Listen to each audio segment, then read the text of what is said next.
नमस्कार।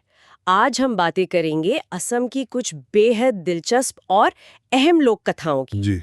ये कहानियां सिर्फ मनोरंजन नहीं है, इनमें पौराणिक कथाएं, स्थानीय मान्यताएं और ऐतिहासिक सच, मतलब सब कुछ घुला मिला है। बिल्कुल। ये हमें उत्तर पूर्वी भारत की इस खूबसूरत जगह की संस्कृति की एक गहरी समझ देती हैं। हमारे पास इन कथाओं से जुड़े कुछ अंश हैं, तो चलिए इन्हें करीब से जानते हैं और देखते हैं कि ये आज भी क्यों मायने रखती हैं। हाँ, और देखिए असम की ये कथाएँ इसीलिए भी ख़ास हैं क्योंकि ये यहाँ की अलग-अलग संस्कृतियों, वहाँ के जो मूल्यवासी हैं, उनकी परंपराएँ, फिर हिंदू मान्यताएँ और वक़्त के साथ जो ऐतिहासिक बदलाव हुए, इन सब के मेल-जोल को दिखाती हैं। अच्छा। ये महज़ किस्से नहीं हैं, ये इस इलाके की पहचान का एक ज़रूरी हिस्सा हैं, कह सकते हैं। सही। तो शुरुआत करते हैं उषा और अनिरुद्ध की मशहूर प्रेम कहानी से। इसका ज़िक्र हमें कालिका पुराण और हरिवंश जैसे प्राचीन ग्रंथों में मिलता है। हाँ, मिलता है। जादूगरी से अनिरुद्ध को उषा तक पहुंचाया जी। और यहीं से कहानी में एक नाटकीय मोड़ आता है। जब राजा बाणासुर को इसका पता चला, पता तो चलना ही था। जाहिर है वो बहुत नाराज हुए और नतीजा भगवान कृष्ण और बाणासुर के बीच एक भयानक युद्ध हुआ।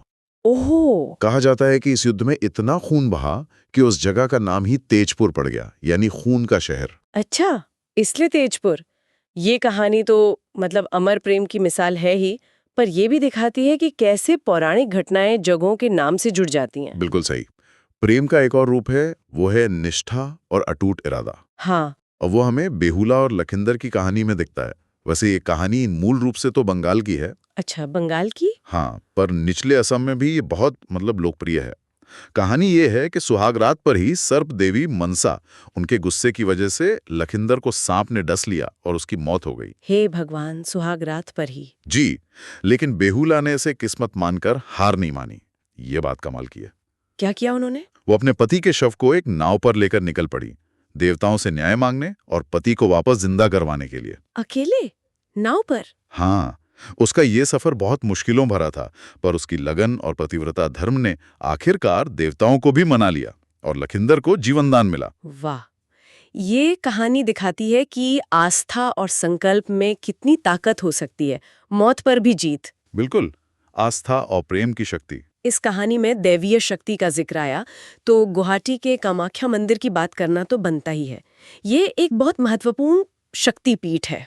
जी, बिल्कुल, देवी शक्ति की पूजा का एक बड़ा केंद्र। हाँ, इसके बनने के पीछे भी एक पौराणिक कथा है। जब देवी सती ने अपने पिता के यज्ञ में आत्मदाह कर लिया था, तो भगवान शिव वो उनके शरीर को लेकर दुख में भटकने लगे हाँ, थे। वो बहुत ही मार्मिक प्रसंग है।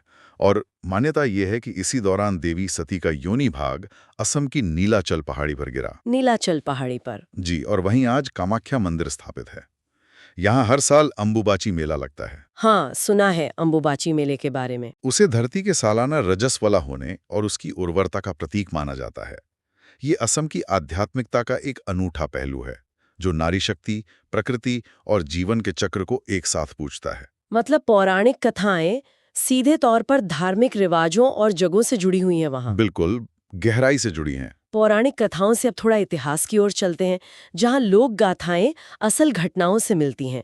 बात करते हैं सुकाफा की। हाँ, चाओलुंग सुकाफा। जी, जिन्हें 13वीं सदी में असम में अहोम साम्राज्य, जिसने असम पर करीब 600 साल राज किया, उसका संस्थापक माना जाता है। वो मोंग माओ नाम की जगह से आए थे। हाँ, जो आज का दक्षिणी चीन या म्यांमार का इलाका माना जाता है। हाँ। सुकाफा की कहानी सिर्फ एक राजा के जीतने की कहानी नहीं है। अच्छा, फिर क्या है? उनकी खासियत थी उनकी कूटनीति और अलग अलग स्थानीय कबीलों और समुदायों को साथ लेकर चलने की काबिलियत। उन्होंने सिर्फ लड़ाई से नहीं बल्कि समझदारी और सबको साथ मिलाकर एक मजबूत और लंबे समय तक चलने वाले राज की नींव रखी। मतलब एकता पर जोर था उनका। बिल्कुल, इसी वजह से अहोम साम्राज्य ने असम की संस्कृति, भाषा और पहचान पर इतनी गहरी छाप छोड़ी। उनकी विरासत जीत से ज्यादा शायद एकता बनाने की है। कमाल है। और इतिहास में सिर्फ राजा ही नहीं, रानियों के बलिदान की भी ऐसी ही मिसालें हैं, जैसे 17वीं सदी की जयमती कुंवरी की कहानी। हाँ, सती जयमती। वो अहोम राजकुमार गदापाणी की पत्नी थीं। जी, उस समय ने असम में राजनीतिक उथल-पुथल चल रही थी काफी। सत्ता पर काबिज राजा ने गदापाणी को ढूंढ निकालने के लिए जयमती को बंदी बना लिया ओह। और उन पर भयानक अत्याचार किए, ताकि वो अपने पति का पता बता दें। लेकिन उन्होंने लेकिन जयमती ने जबान नहीं खोली। वो यातना सहती रहीं और अंत में अपनी जान दे दी। उफ। उनका ये बलिदान आज भी असम में नारी की हिम्मत, वफादारी और जुल्म के खिलाफ खड़े होने का प्रतीक माना जाता है। उनकी कहानी इतनी असरदार है कि इस पर असमिया साहित्य में तो लिखा ही गया।